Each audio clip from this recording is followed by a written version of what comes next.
Ukraine में भारतीय छात्रों को निकालने की जद्दोजहद काफी ज्यादा तेज हो गई है और जैसे कि आप सभी जानते हैं कि यूक्रेन में करीब 20,000 से ज्यादा भारतीय छात्र मेडिकल की शिक्षा प्राप्त कर रहे थे, लेकिन किसी को भी इस बात की भनक नहीं थी कि यूक्रेन में ऐसे हालात आ जाएंगे। रूस जिस हिसाब से यूक्रेन में तबाही मचाया हुआ है, उसे देखने के बाद हर कोई डरा व सहमा भी है।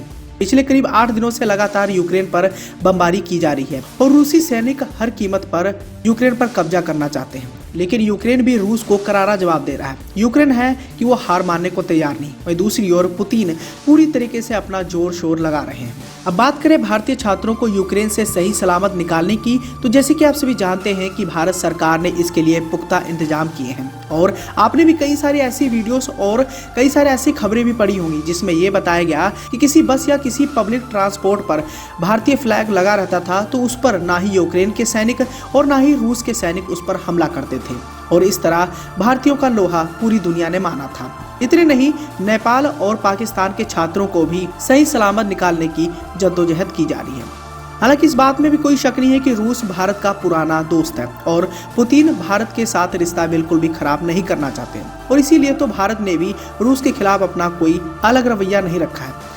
लेकिन इसी बीच एक हैरान कर देने वाली खबर सामने आ रही है और इस खबर को जानने व सुनने के बाद आपका भी सीना गर्व से चौड़ा हो जाएगा। मिली जानकारी के अनुसार आपको बताना चाहेंगे कि भारतीय छात्रों को सही सलामत निकालने के लिए रूस करीब 6 घंटे तक युद्ध रोकने पर सहमत हो गया है ताकि यहां से सभी इंडियन स्टूडेंट्स और सिविलियन जो भी वहां फंसे हैं तुरंत निकल जाएं।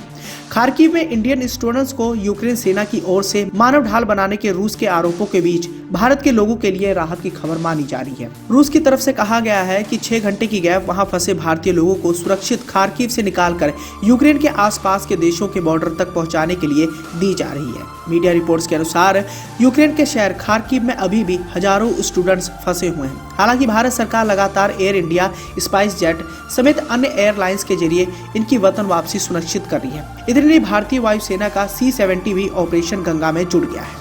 लेकिन रूस ने जब 6 घंटे तक युद्ध रोकने का फैसला किया तो इस बात से आप भी सहमत हो सकते हैं कि भारत के प्रति रूस का क्या रवैया है और वो भारत के साथ अपना रिश्ता कभी भी नहीं खराब करना चाहते हैं। उसे भारत और भारतीय लोगों की भी फिक्र है।